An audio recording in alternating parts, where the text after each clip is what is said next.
Fire services NOC చాలా బాగుంది, real టైంలో ఇస్తున్నారు. గ్రామాల్లో దారులన్నీ కూడా గుంతలు పడితే అవి రిపేర్ చేశాం. జిల్లా కంటే ఇక్కడ లోటుగా తక్కువగా ఉంది. వీధి దీపాలు కూడా అక్కడక్కడ రిపోర్ట్ సరిగా రాలేదు. ఇంకో పక్క బీసీ వెల్ఫేర్ రెసిడెన్షియల్ స్కూల్స్ కూడా అంత బాగా లేవు, దాన్ని కూడా ఇంప్రూవ్ చేయాలి. ఎఫ్ లైన్ బాగుంది, ఇంకో పక్క రీసర్వే బాగా ఉంది. నేను ఎందుకు ఈ విషయాలు చెప్తున్నానంటే, నేను రాబోయే రోజుల్లో ఒక ట్రాన్స్పరెంట్ ప్రజల్లో ఎప్పటికప్పుడు సమాచారం తెప్పించి ఆ సమాచారానికి అనుగుణంగా గవర్నమెంట్ రన్ చేస్తున్నాను. పార్టీలో కూడా ఇదే చేస్తున్నాం. మీరు ఈ విషయం గుర్తుపెట్టుకోవాలి.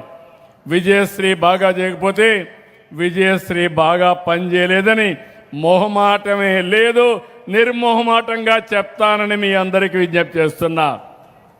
ఒక ప్రజాప్రతినిధులు, ఒక అధికార యంత్రాంగం మనం అందరం కలిసి సమిష్టిగా పనిచేయాలి. ప్రజలు మెచ్చే పాలన ఇవ్వాలి. అంతేగాని మన ఇష్ట ప్రకారం మనం పనిచేస్తే దానివల్ల నష్టం వస్తుంది. ఈరోజు ఇన్ని సంక్షేమ కార్యక్రమాలు ఇస్తున్నాం. కష్టాలున్నాయి, ఇబ్బందులున్నాయి. ఆ రోజు మీరందరూ కూడా ఒక నిర్ణయం చేశారు. ఆ నిర్ణయం ఎన్డీఏని గెలిపించాలని. ఆ నిర్ణయమే మన పాలిట సంజీవినిగా తయారైంది. కేంద్రం కూడా సహకరిస్తున్నారు. ఈరోజు కేంద్రం పూర్తిగా సహకరించకపోతే నేను ఎంత ఆలోచించినా, ఎంత అనుభవం ఉన్నా, ఎంత తెలివైన వాడినన్నా, ఏమాత్రం డబ్బులు ఇంధనం లేకపోతే బండి కదలదు. ఈ విషయం మీరు గుర్తుపెట్టుకోవాల్సిన అవసరం ఉంది. ఆ రోజు మీరు ఒక విజ్ఞతతో చేశారు, ఒక నిర్ణయం చేశారు. 94% గెలిపించారు. ప్రతిపక్షానికి ప్రతిపక్ష హోదా లేకుండా చేశారు. ఇప్పుడు ఆయన వచ్చి నన్ను అడుగుతున్నాడు, మాకు ప్రతిపక్ష హోదా ఇమ్మని. నేనెవరు ఇవ్వడానికి? ప్రజలు మెచ్చితే మీకు ఇస్తారు, రేపు కూడా ఓట్లేస్తారు. ఓట్లు వేయకపోతే మీరు కూడా ఎమ్మెల్యే గారు. ఆ విషయం గుర్తుపెట్టుకోవాల్సిన అవసరం ఉంది. ఏదో విధ్వంసం చేయడం, ఒకప్పుడు తీవ్రవాదులు ఉండేవాళ్ళు, అడవుల్లో ఉండేవాళ్ళు, ఇప్పుడు ఆ సమస్య కూడా పోయింది. బెదిరించేవాళ్ళు, బెదిరించి మనం కానీ వినకపోతే ఎప్పుడో రాత్రులు వచ్చి చంపేసి వెళ్ళిపోయేవాళ్ళు, కొట్టేసి వెళ్ళిపోయేవాళ్ళు, భయభ్రాంతులు చేసేవాళ్ళు. Hit and go. నా పైన కూడా మీరు చూశారు. 2003లో మీరు చేసేది తప్పని చెప్పాను, ఇది ఆమోదయోగ్యం కాదని చెప్పాను. కడాన నా మీదనే 23 క్లేమోర్ మైన్లు బ్లాస్ట్ చేసి సాక్షాత్తు వెంకటేశ్వర స్వామి దిగొచ్చి నాకు ప్రాణభిక్ష పెట్టాడు. ఇది పునర్జన్మ తప్ప ఇంకోటి కాదు.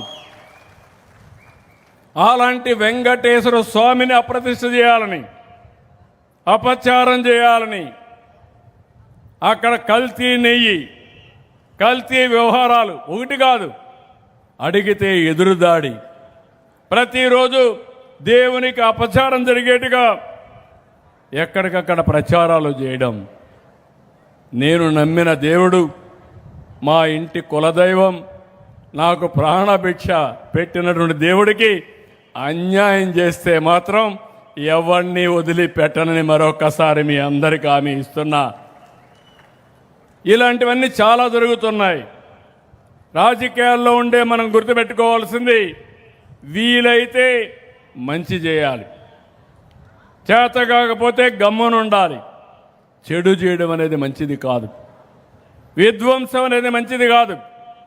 అలాంటి విధ్వంసకారుల్ని మనం కూడా గుర్తుపెట్టుకోవాల్సిన అవసరం ఉంది.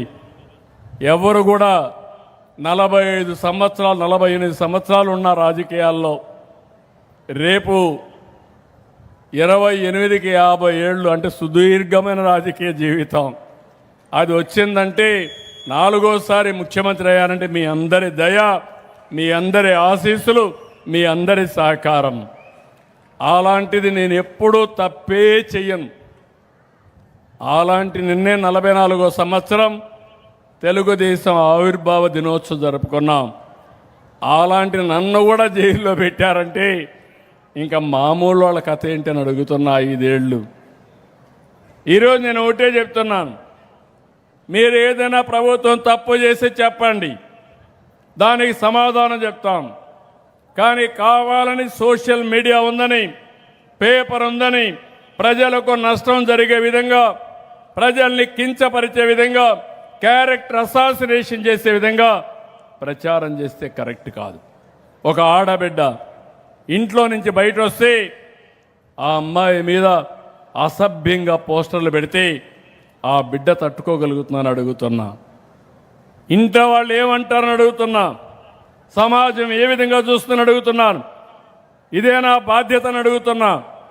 ఇలాంటి కార్యక్రమాలు చాలా ఉన్నాయి. నేను ఒకటే మిమ్మల్ని కోరుతున్నా, సూళూరుపేట ఎప్పుడు కూడా తెలుగుదేశం పార్టీకి కంచు కోట.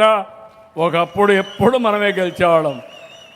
ఇటీవల కొద్దిగా దారి తప్పింది, మళ్ళా ఘాట్లో పెట్టాం. ఎందుకు ఈ మాట వాడుతున్నానంటే, ఈరోజు నేను ఒక పార్టీ అధ్యక్షుడిని.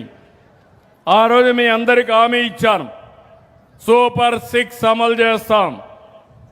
అదే మరిగా ఆ రోజు రాష్ట్ర ప్రయోజనాల కోసం నేను కానీ, పవన్ కళ్యాణ్ గారు కానీ, బీజేపీ కానీ, నరేంద్ర మోడీ గారి నాయకత్వంలో అలయన్స్ పెట్టుకున్నాం, ఎన్డీఏ ఏర్పాటు చేశాం.